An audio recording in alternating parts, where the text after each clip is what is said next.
พระบรมสารีริกธาตุหรือกระดูกของพระพุทธเจ้าประดิษฐานอยู่ในหลายประเทศที่นับถือศาสนาพุทธเป็นหลักหนึ่งในสถานที่สำคัญของประเทศไทยที่บรรจุพระบรมสารีริกธาตุของแท้จากอินเดียก็คือภูเขาทองวัดสะเกษซึ่งค้นพบจากสถูปปิปราวาที่อินเดียพร้อมด้วยอัญมณีและเครื่องประดับจำนวนมากอับดุลไททูบจะมาเล่าให้ฟังถึงเรื่องราวหลังพระพุทธเจ้าปรินิพพานการจัดแบ่งพระอัฐและเท่าทานและเพราะเหตุใดจึงมีผู้นำอัญมณีแห่งปิปราวาออกมาประมูลขายจนอินเดียต้องทวงคืนสมบัติชาติไปติดตามกันครับ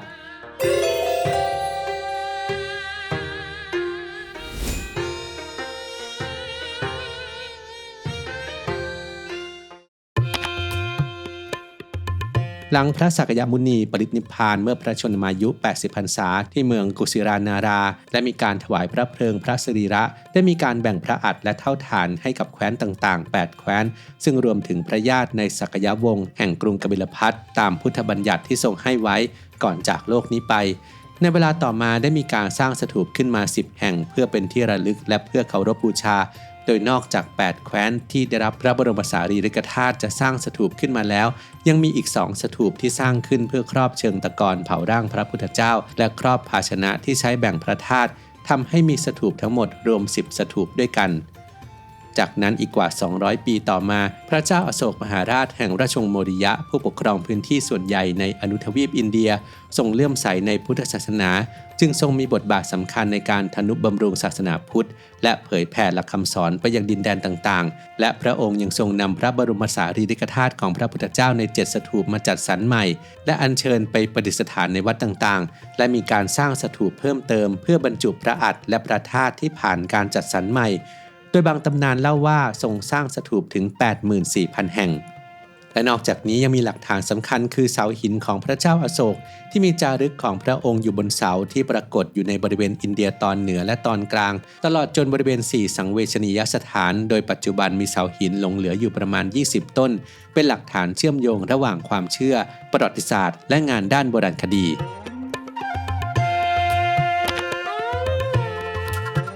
วิลเลียมแคลกตันเปเป้วิศวกรชาวอังกฤษที่เกิดในอินเดียเป็นลูกชายคนโตของครอบครัวพ่อของเขาเป็นชาวสกอตที่มาทำมาหากินในอินเดียเป็นเจ้าของที่ดิน50ตารางไมล์หรือราว80ไร่ในเขตเบิร์ดปูซึ่งในเวลานั้นอังกฤษปกครองพื้นที่ราว2ใน3ของประเทศอินเดียในช่วงทศวรรษที่1890เริ่มมีการค้นพบเสาหินของพระเจ้าอโศกในจุดต่างๆบริเวณตอนเหนือของอินเดียใกล้ชายแดนประเทศเนปาลรวมไปถึงการค้นพบครั้งสำคัญในปี 1896 นักโบราณคดีชาวเยอรมันและชาวเนปาลได้พบเสาหินของพระเจ้าอโศกต้นสำคัญกลางป่าบริเวณลุมพินีวันสถานที่ที่เชื่อกันว่าเป็นที่ประสูติของพระพุทธเจ้าอยู่ทางตอนใต้ของประเทศเนปาลใกล้ชายแดนอินเดียทำให้ในปีถัดมาคือปี 1897เปเป้เกิดแรงบันดาลใจเริ่มขุดค้นเนินดินที่ใหญ่ที่สุดในบริเวณที่เวลานั้นเรียกกันว่าหมู่บ้านปริปาวาไม่ไกลจากที่ดินของเขาและค้นพบกำแพงอิฐขนาดใหญ่และเมื่อขุดลึกลงไปอีก 5.5 เมตรก็พบกับแผ่นหินซึ่งเป็นฝาปิดของหีบขนาดมหึมาภายในบรรจุภาชนะ5ใบสูงไม่เกิน7นิ้วและพบโครงสร้างของโดมขนาดใหญ่ในภาชนะทั้ง5ใบล้วนเต็มไปด้วยสมบัติล้ำค่าอายุกว่า 2,000 ปีได้แก่แผ่นโลหะรูปดาวจำนวนมากทำจากเงินและทองแผ่นทองคำเปลวประทับสัญลักษณ์ทางพระพุทธศาสนาไข่มุกหลากขนาดบางส่วนหลอมรวมกันเป็นชุด 2-4 เม็ดลูกปัดและดอกไม้ที่แกะสลักจากหินมีค่าเช่นคาเนเลียนโกเมนอะเมทิสบุษราคำโกเมนปะการังและคริสตัลรวมประมาณ 1,200 ชิ้นและใบสุดท้ายบรรจุชิ้นกระดูกและเท่าอัฐิขนาดเล็กผู้เชี่ยวชาญยืนยันว่านี่คือ1ใน8สถูปที่บรรจุพระบรมสารีริกธาตุอย่างแน่นอนเพราะหลักฐานสำคัญคือบนภาชนะใบหนึ่งมีจารึกระบุเอาไว้อย่างชัดเจนเป็นภาษาบาลีโบราณว่านี่คือพระบรมสารีริกธาตุของพระผู้มีพระภาคเจ้าพร้อมกับกระดูกของพระญาติทั้งพี่น้องโอรสและพระชายาของพระองค์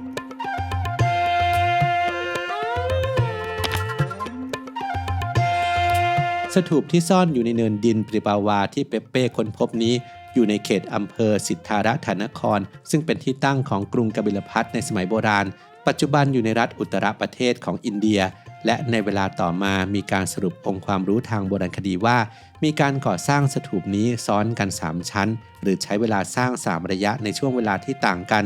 คือครั้งแรกในช่วงหลังพระพุทธเจ้าปรินิพพานไม่นานราว480 ปีก่อนคริสตกาลมีโครงสร้างทรงกลมที่ก่อขึ้นจากดินเหนียวและอิฐเส้นผ่าศูนย์กลางประมาณ39 เมตรและสูงเพียง90 เซนติเมตรเท่านั้นช่วงที่2ในสมัยพระเจ้าอโศกหลังอัญเชิญพระบรมสารีริกธาตุขึ้นมาจัดสรรใหม่ได้มีการสร้างสถูปครอบทับลงไปบนพื้นที่เดิมพร้อมด้วยเครื่องพุทธบูชาต่างๆเทคนิคการก่อสร้างในยุค2นี้มีความซับซ้อนมากขึ้นมีการใช้อิฐที่เผาไฟผสมกับฟางข้างวางเรียงเป็นวงกลมซ้อนกันโดยใช้ดินเหนียวเป็นตัวประสานฐานของสถูปมีเส้นผ่าศูนย์กลาง35 เมตรและสูง 6.7 เมตรช่วงที่3เกิดขึ้นหลังจากช่วงที่2ราว250 ปีมีการปรับฐานของสถูปให้เป็นรูปสี่เหลี่ยมและเพิ่มความสูงพร้อมกับสร้างอาคารโดยรอบพระสถูปนี่เป็นอีกหนึ่งหลักฐานสำคัญที่สามารถยืนยันถึงการมีตัวตนอยู่จริงของพระพุทธเจ้านับเป็นการค้นพบครั้งประวัติศาสตร์ของพุทธศาสนิกชนทั่วโลก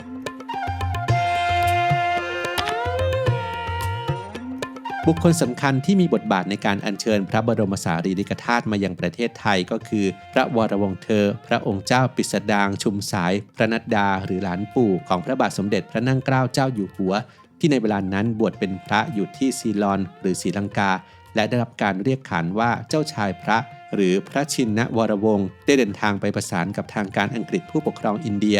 เนื่องจากเปปเป้ได้มอบสิ่งที่ค้นพบให้กับคณะกรรมการเมืองโกรักปูและอุปราชผู้ปกครองอินเดียในเวลานั้น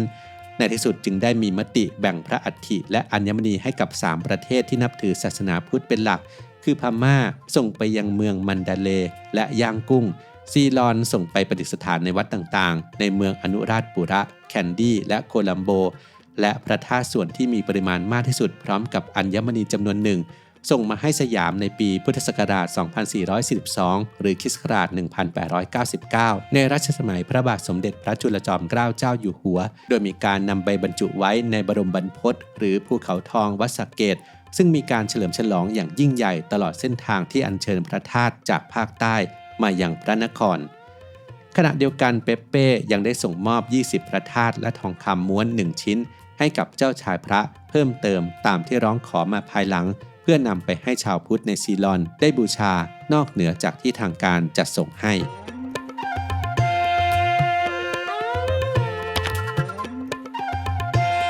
วิลเลียมแคลกตันเปปเป้ยังได้รับอัญมณีประมาณ1 ใน 6ของที่ค้นพบในสถูปปิปราวาโดยส่วนใหญ่เป็นอัญมณีที่มีหลายชิ้นซ้ำกันทางการจึงจัดแบ่งให้กับเปปเป้เป็นที่ระลึกในฐานะของผู้ที่เป็นแกนนำในการขุดค้นพบโดยลูกชายทายาทรุ่นที่2นำกลับไปยังอังกฤษและได้มีการส่งมอบต่อกันมาจากรุ่นสู่รุ่นเป็นมรดกประจำตระกูลจนกระทั่งเดือนพฤษภาคมปี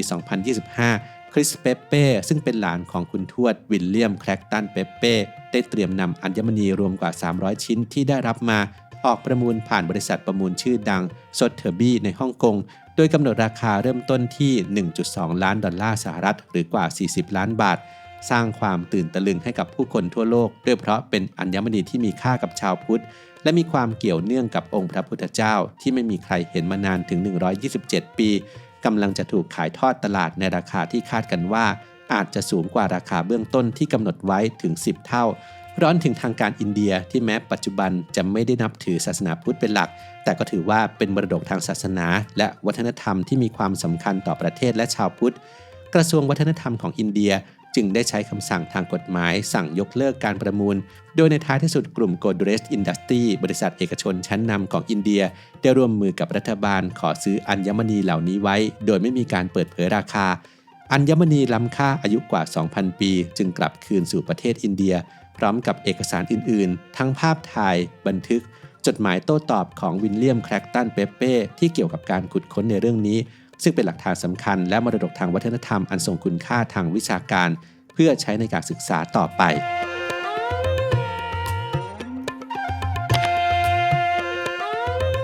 หลังอินเดียได้รับอิสรภาพจากอังกฤษในปี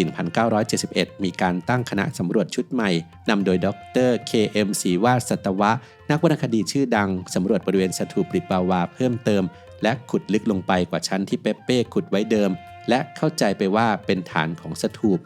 การขุดค้นเพิ่มเติมโดยนักวิชาการอินเดียนี้ทำให้ค้นพบโครงสร้างสถูปตลอดจนโถบรรจุพระธาตุเพิ่มเติม และเชื่อว่าเป็นพระบรมสารีริกธาตุรุ่นแรกที่นำมาบรรจุที่สถูปหลังถวายพระเพลิงจึงเท่ากับว่าเปปเป้พบเพียงชั้นสถูปของพระเจ้าอโศกที่ปรับปรุงใหม่เท่านั้นจึงนำไปสู่ข้อสรุปทางวิชาการที่ว่าสถูปปริปาวามีการสร้างซ้อนกันถึง3ครั้งที่ผ่านมาอัญมณีปริปาวาได้เคยนำไปจัดแสดงในหลายประเทศในรูปแบบของนิทรรศการหมุนเวียนอาทิที่นิวยอร์กสหรัฐอเมริกาเกาหลีใต้และสิงคโปร์แต่ที่พิเศษสุดคือในช่วง6เดือนแรกของปี 2026 จะเป็นครั้งแรกที่มีการนำอัญมณีทั้งหมดที่มีในอินเดียที่เดิมนั้นเก็บรักษาไว้ที่พิพิธภัณฑ์ในกาลกัตตาและที่รับคืนจากตระกูลเปปเป้ตลอดจนพระบรมสารีริกธาตุและโบราณวัตถุอื่นๆรวมกว่า80ชิ้นซึ่งรวมถึงพระอบบรรจุพระธาตุมาจัดแสดงร่วมกันในนิทรรศการ The Light and the Lotus Relics of the Awakened One ณ ศูนย์วัฒนธรรมไรปิโทรากรุงนิวเดลีเป็นการปิดตำนานทวงคืนอัญมณีแห่งปริปาวาสมบัติล้ำค่าชาวพุทธขององค์สมเด็จพระพุทธเจ้าได้อย่างสมบูรณ์CBD Sleep Gummies มีส่วนผสมจากแอลกลูตามีนซึ่งช่วยกระตุ้นการหลั่งโกรทฮอร์โมนครับเพื่อช่วยให้ร่างกายนั้นได้ซ่อมแซมตัวเองอย่างเต็มที่ขณะหลับผลิตภัณฑ์นี้เป็นทางเลือกจากธรรมชาติสำหรับผู้ที่ต้องการหลีกเลี่ยงยานอนหลับและไม่ส่งผลกระทบต่อการตื่นตัวในเช้าวันถัดไปและจากประสบการณ์ผู้ใช้ที่มักจะตื่นกลางดึกแล้วนอนต่อไม่ได้ก็พบว่าหลังจากใช้ผลิตภัณฑ์แล้วแม้จะยังมีการตื่นบ้างแต่ก็สามารถกลับไปนอนหลับต่อได้ง่ายขึ้นมากครับแล้วทุกคนล่ะครับคิดว่าตัวเองเป็นสายไหนนอนยากหรือว่าตื่นกลางดึกบ่อยกว่ากันมาร่วมแชร์ประสบการณ์ผ่านคอมเมนต์ได้เลยครับ